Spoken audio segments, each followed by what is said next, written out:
Nilalamon ng buhay ang Everglades ng Florida, ang salarin, ang Burmese python. Matapos mabigo ang bawat bitag at mga ngaso, naglunsad ang estado ng isang lihim, high-tech na plano, isang hukbo ng mga robotic na kuneho. Ang mga decoy na ito ay idinisenyo para akitin ang mga sawa palabas sa lantad. Pero ang sumunod na nangyari ay brutal. Hindi lang sawa ang naakit ng mga robot. Naakit nila ang lahat. Ang proyekto ay naging isang magastos na sakuna hanggang sa nakahanap ang mga engineer ng isang sikreto na nakatago sa mga labi. Isang sikreto na magbabago ng laban magpakailanman. Ang hindi mapipigil na mananakop, ang Burmese python, isang mandaragit na ipinanganak sa mga kagubatan ng Timog Silangang Asya, ay ginawa ang mga wetlands ng Florida na sarili nitong imperyo. Ang bagay na hindi sinasabi sa iyo ng kahit sino ay hindi ito gawa ng kalikasan. Ito ay pagkakamali ng tao.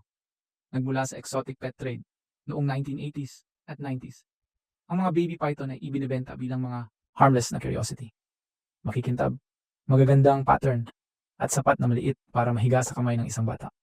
Pero lumaki ang mga alaga, at mabilis silang lumaki.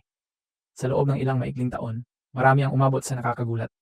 Nahaba na 15 hanggang 20 piye, sapat ang lakas para talunin ang isang usa o kahit isang 6 na piye na buhaya.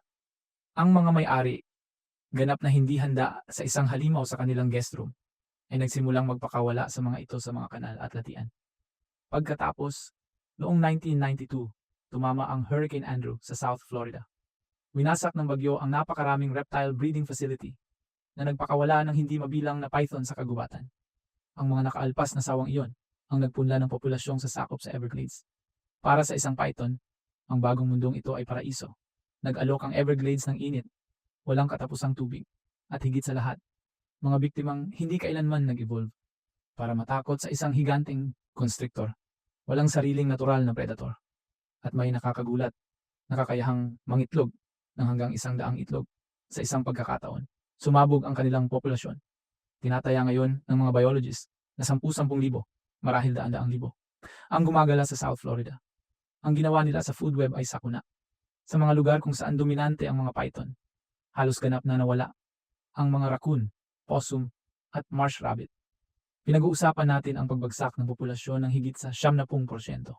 Isang malaking python ang natagpuang may adult na usa sa loob ng tiyan nito.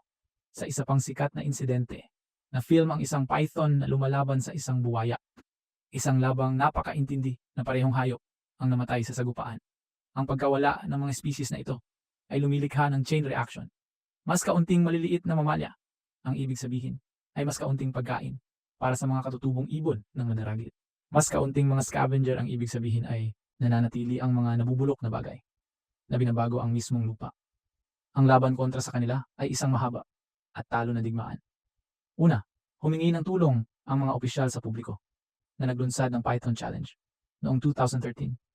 Isa itong napakalaking media event, isang panawagan sa sinumang matapang na pumasok sa latian. Mga premyong cash, pampublikong karangalan, at ang kilig ng pangangaso. Dumating sila na may mga airboat, machete, at flashlight. Pero matapos ang ilang linggong pagsisikap, 68 lang nasawa ang kabuang nahuli. 68 mula sa 10,000. Oo, ganun nga. Isa itong PR stunt, hindi solusyon. Lumipat sila sa mas profesional na estratehiya. Ang Python Elimination Program. Hindi ito contest, ito ay trabaho. Mga bayad, may lisensyang mga ngaso ang nagpapatrolya sa mga leve sa gabi na tumatanggap ng oras-oras na sahod at dagdag na bonus para sa bawat sawa. Pero brutal ang math. Milyon-milyon ang gastos para magbayad ng mga kontraktor na manghuli sa napakalawak na lugar. At sa bawat sawang tinatanggal nila, 2 pa ang parang pumapalit.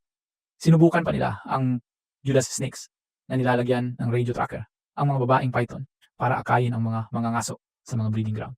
Nakatulong ito, pero hindi sapat. Masyadong malaki ang Everglades. Napagtanto ng estado, natalo ang brute force. Kailangan nila ng mga ngaso na hindi gumagamit ng mga mata. Ang depekto sa pain, mga paa sa lupa. Nang mabigo ang mga bounty program na makagawa ng tama. Napagtanto ng mga wildlife manager na kailangan nila ng bagong uri ng mga ngaso. Kailangan nila ng isa na hindi umaasa sa paningin o sa swerte, kundi sa isang sinaunang makapangyarihang instinct. Doon bumaling ang Florida sa isang kaalyado na kasing tanda ng sangkatauhan, ang aso. Kamakailan lang, naglunsad ang Florida Fish and Wildlife Conservation Commission ng isang maliit pero matapang na eksperimento. 2 aso Sinanay na parang mga elite na detective ang ipapadala sa mga latian para gawin ang hindi kaya ng mga tao. Amuyin ang hindi nakikita. Ang pangalan nila ay Truman at Eleanor. Si Truman, isang itim na Labrador, ay may palakaibigan na mukha ng isang pamilyang alagang hayop. Si Eleanor, isang Dutch Shepherd na may matalim at alertong mga mata, ay pinalahi para sa katumpakan. Sa loob ng ilang buwan, sinanay sila na makilala ang mahina, mabahong amoy na iniiwanan ng mga Burmese python.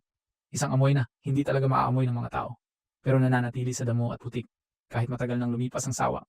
Nang nasa field na sila, mabilis dumating ang mga resulta. Sa unang ilang buwan nila, nakatulong ang dalawa na mahuli ang ilang malalaking sawa na umiwas sa mga tao sa loob ng ilang linggo. Tumitigas ang buntot ni Truman. Umiikot si Eleanor, ilong na mababa at biglang tumitigil. Ang pangkalahatang tanda na malapit ang biktima. Sandali lang at mahuhuli ng flashlight ng handler ang mabagal na pagkilos ng mga kaliskis. Nakakakitay ang mga asong ito ng python sa loob ng ilang minuto kung saan nangahanap ang mga biologist ng ilang oras. Pero tulad ng lahat ng bagay sa Everglades, may kapalit ang tagumpay. Ang latian ay isang mahirap na lugar para magtrabaho. Sobrang init, madalas na lampas 100 degree Fahrenheit na may nakapanlulumong humidity. Kailangang magsuot ng mga aso ng cooling vest at espesyal na sapatos para protektahan ang mga paa nila sa matalim na sawgrass. At syempre, puno ang lugar ng iba pang panganib, tulad ng mga buhaya at makamandag na cottonmouth. Ang hindi napansin ng marami ay ang tunay na problema. Sukat, kamangha-mangha sina Truman at Eleanor, pero dalawa lang silang aso. Ang Everglades, tandaan, ay 1,000,000 at kalahating aker. Para matakpan ang ganoon kalawak na lupa, kakailanganin ng estado ang daan-daang dog team na nagkakahalaga ng milyon-milyong piso sa pagsasanay at suporta. Isa itong mahusay na kasangkapan, pero hindi ito ang panghuling solusyon. Gayunpaman, ang tagumpay na ito ay nagbukas ng isang bago at kontrobersyal na tanong. Napatunayan ng mga aso na ang amoy ang susi. Kaya, paano kung ang pain ang mag-akit sa mga sawa papunta sa mga mangangaso? Dinala nito ang mga siyentipiko sa isang nakababahalang landas. Isa na lumabos sa linya sa pagitan ng biolohiya at desperasyon. Nagsimula sila ng maliliit, kontroladong pag-aaral gamit ang mga buhay na marsh rabbit, ang natural na biktima ng python. Gumawa sila ng mga secure na kulungan na idinisenyo para protektahan ang mga kuneho mula sa anumang direktang atake, at inilagay ang mga ito sa mga daanan sa latian na maraming dumadaan. Ang mga kuneho, takot pero hindi nasasaktan, ay naging mga magnet. Sa loob ng ilang linggo, nagsimulang lumitaw ang mga python, sunod-sunod, na gumagapang patungo sa mga kulungan. Napatunayan ang prinsipyo. Gumagana ang prey attraction. Pero mataas ang moral na halaga. Ang mga larawan ng nanginginig na buhay na kuneho na napapaligiran ng mga higanteng constrictor ay agad na nagdulot ng galit mula sa mga grupo ng animal welfare na label ang mga eksperimento bilang malupit. Sa ilalim ng matinding public pressure, hinila ang pondo para sa live bait trial. Isinara ang programa. Hindi nila magamit ang mga buhay na hayop. Kaya, nagdesisyon silang gumawa ng isa. Nang dumating ang mga buhaya dito, talaga nagiging kakaiba ang kwento. Nang matapos ang live bait program, nagtulungan ang mga engineer at biologist. Mayroon silang blueprint. Alam nila kung ano ang gusto ng python. Ang init ng isang maliit na mamalya, ang amoy ng balahibo nito, at ang bahagyang paggalaw ng buhay. Kaya, nagsimula silang gumawa. Ang proyekto ay tinawag na Robo Rabbit. Ang bawat decoy ay isang kahangahangang praktikal na disenyo. Gawa mula sa weather-resistant na materyales at nilatagan ng synthetic na balahibo. Sa loob, isang espesyal na thermal pad ang naglalabas ng constant na heat signature. Halos kapareho ng 99 na degree na temperatura ng katawan ng isang buhay na marsh rabbit. Maliliit, battery-powered na emitter ang naglalabas ng isang chemical compound na ginagaya ang rabbit musk. Isang amoy na kayang magdala sa hangin ng latian. Ang ilang modelo ay may maliliit na motor para gawin na gumalaw ang mga tenga at ilong. Sa katunayan, perpektong pain sila. Halos $4,000 ang gastos sa paggawa ng bawat isa. Nakatago sa loob ay isang motion-triggered na camera at isang transmitter. Sa tuwing may gumagapang napapalapit, mag-a-activate ang sistema na nagpapadala ng alerto sa mga biologist na nakaistasyon milya-milya ang layo. At para sa lakas, maliliit, mahusay na solar panel na nagpapahintulot sa kanilang gumana ng ilang linggo. Simple ang plano. Nag-angkla sila ng 100 at 20 robotic na kuneho sa loob ng mga protective pen sa mga kilalang python hotspot. Ang layunin ay hindi direktang saktan ang mga sawa, kundi akitin sila sa mga monitored na zone kung saan ang mga sinanay na team ay makakakilos at makakatanggal sa kanila. Nang i-deploy ang mga unang unit, walang nakakaalam kung gagana ito. Kamanghamanghang tagumpay ang unang 2 araw. Halos agad na nagsimulang mag-ping ang mga alerto. Kumuha ang mga field camera ng kamanghamanghang footage. Malalaking python, ilan ay higit sa 15 piye ang haba, napapalapit sa mga decoy. Dinildil nila ang kanilang mga dila. Nararamdaman ang init at amoy. Pagkatapos sila'y umatake, pinilit ang kanilang malalaking katawan sa paligid ng mga peking kuneho. Pumasok ang mga team at hinuli ang sawa pagkatapos ng sawa. Gumagana ito. At pagkatapos, nangyari ang 3 araw. May dumating na alerto mula sa isang decoy malapit sa isang malalim na kanal. Inaasahan ng biologist na nanonood ng feed na python ang makikita. Sa halip, ipinakita ng kamera ang isang madilim, parang troso, na hugis na mabilis na gumagalaw. Isang 12 piye na buwaya. Hindi nalilito ang buwaya. Nakakita ito ng parehong sensory trigger. Nakakita ito ng mainit, gumagalaw na hayop. Sa isang marahas na pagsabog ng tubig, sinalakay ng buwaya ang kulungan at dinurog ang $4,000 na robot sa isang kagat. Ang mga robot, sa nakita nila, ay ang perpektong pain para sa lahat. Ang bagay na hindi sinasabi sa iyo nang kahit sino ay magkatunggali, ang mga python at buwaya. Naglalaban sila para sa pagkain at teritoryo. Ngayon, naguhulog ang mga tao ng daan-daang kumikislap na dinner bell sa lahat ng kanilang shared na hunting ground. Ang sumunod na nangyari, ang nakakatakot na bahagi. Nagsimula ang isang bagong digmaan ng mga mandaragit. Ang mga buwaya na natutunang madali ang mga ito kahit hindi kasi siyang pagkain ay nagsimulang manghuli ng mga robot. Dinurog nila ang dos-dosena. Ang mga python naman na nararamdaman ang malalaking buwaya ay nagsimulang umiwas sa mga bitag. Ang proyekto ay, sa simpleng salita, isang ganap na sakuna. Nabigo ang proyekto pero may sikreto ang mga robot. Ang data sa mga labi handa na ang mga siyentipiko at opisyal na tapusin ito. Nabigo ang hukbo ng robotic na kuneho. Milyon-milyong dolyar ang dinudurog sa mga panga ng mga buwaya. Pero napansin ng isang batang data analyst sa team ang isang kakaibang bagay. Ang mga robot ay hindi lang mga decoy. Sila ay mga espya. Bago masira, ang motion sensor, thermal imager, at camera ng bawat robot ay nag-record ng lahat ng dumaan. Hindi lang nila nire-record ang mga atake ng python. Nire-record nila ang mga galaw ng python. Tinatrack nila ang oras ng araw, ang temperatura, at ang direksyon ng paglalakbay. Ang hindi napansin ng marami ay sa pag-cross-reference ng data mula sa lahat ng 120 unit, lalo na sa mga hindi inatake. Lumitaw ang isang pattern. Gumawa sila ng isang digital, 3-dimensional na mapa ng mga galaw ng mandaragit sa latian. At ipinakita ng data ang isang bagay na hindi pa nila nakita noon. Ang mga python ay hindi basta-basta. Gumagapang sa milyon plus na acre. Gumagamit sila ng mga highway, mga tiyak, nakatagong koridor sa tubig at sawgrass para gumalaw sa pagitan ng mga hunting ground. At ang mga buwaya, ginagamit din nila ang mga ito. Dito ang kwento, mula sa kakaiba, ay nagiging parang science fiction movie. Mas lalong nagiging kahanga-hanga. Inuha ng mga siyentipiko ang lahat ng data na iyon. Bawat galaw, bawat nabigong pangangaso, bawat nawalang robotic na kuneho.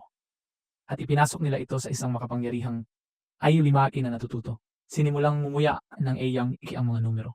Naghahanap ng mga malalim na pattern na hindi kailanman makikita ng mga tao. At nakakita ito ng isa. Sinimulang hulaan ng AI mamuhay. Hindi lang kung nasaan ang mga python, kundi kung saan sila pupunta sa mga tiyak na oras. Bakit? Dahil natutunan nito kung ano ang kinakatakutan ng mga python. Nalaman ng AI na ang mga python ay gumagalaw sa mga tumpak. Sadyang pattern para iwasan ang kanilang tanging natural na predator. Ang mga buwaya. Hindi lang nakahanap ng ilang sawa ang mga robot. Hindi sinasadyang nakatuklas sila ng isang napakalaking bagay. Hindi sinasadya nilang namapa ang buong lihim na social calendar ng python. Na-decode nila ang kanilang mga galaw, ang kanilang mga takot, at ang kanilang mga nakatagong schedule.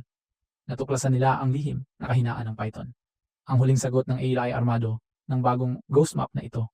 Nakakuha ang mga mangangaso ng bagong playbook. Nagbago ang buong estratehiya sa magdamag. Wala nang pag-upo at paghihintay sa mga decoy site. Umaasang may sawang dadaan. Lumang balita na iyon. Sa halip, ginamit nila ang pinpoint na mga hula ng ambimong AKI para maging agresibo. Kaya na nilang harangin ang mga sawa sa kanilang mga lihim na highway. Ang mga nakatagong ruta na ginagamit nila kapag akala nilang walang nakatingin. Agaran at nakakagulat ang mga resulta. Hindi na isa-isa ang nakikita nilang sawa. Mga grupo na ang kanilang nakikita. Ang AI sa pag-track ng mga tiyak na galaw ng malalaki. Mature na mga babae ay gumawa ng hindi inaakala. Dinala nito ang mga ngaso diretso sa pinagmulan. Dinala sila nito sa mga breeding ground. Mga napakalaki, ganap na nakatagong pugad, mga lugar na nakabaon sa kailaliman ng latian na hindi kailanman matutuklasan ng kahit sinong tao ng mag-isa. Nakahanap sila ng 12-dosenang mga babae at libu-libong mga itlog. Halos hindi ka panipaniwala ang mga numero. Sa isang buwan lang, gamit ang bagong AND IMAP na ito, nag-alis ang mga mangangaso ng mas maraming invasive python kaysa sa buong nakaraang taon ng bounty program. Lahat ng kabiguan, lahat ng nasirang robot, sulit ang lahat. Ang mga robotic na kuneho, kahit habang dinudurog sila, ay nagtagumpay ng higit sa inaasahan ng kahit sino. Hindi lang nila tinulungan ang laban, binago nila ang buong digmaan. Kaya ganito ang usapan. Ang mga robotic na kuneho ay brutal na kabiguan bilang pain. Pero bilang mga espya, sila ay brutal na tagumpay. Ang kwentong ito ay nagpapakita kung paano minsan ang pinakamalaking sakuna ay humahantong sa pinaka nakakagulat ng mga tagumpay. Ang totoo, hindi pa tapos ang digmaan sa Everglades. Nandoon pa rin ang mga python at nagpaparami pa rin sila. Ang AI map na ito ay hindi isang silver bullet na naayos ang lahat sa magdamag. Pero ito ang nag-iisang pinakamakapangyarihang armas na na-develop ng mga tao laban sa pagsalakay na ito. Isa itong tanda na para matalo ang isang sinaunang mandaragit, hindi lang puwersa ang kailangan mo. Kailangan mo ng data. Outro na bigo ang mga robotic na kuneho, pero ibinigay ng kanilang data ang pinakamatinding armas sa mga tao. Pero narito ang tanong, nailigtas ba ng tech na ito ang Everglades o tinuruan lang nito ang mga sawa na maging mas matalino? Ipaalam sa amin ang inyong mga iniisip sa ibaba at huwag kalimutang mag-like at mag-subscribe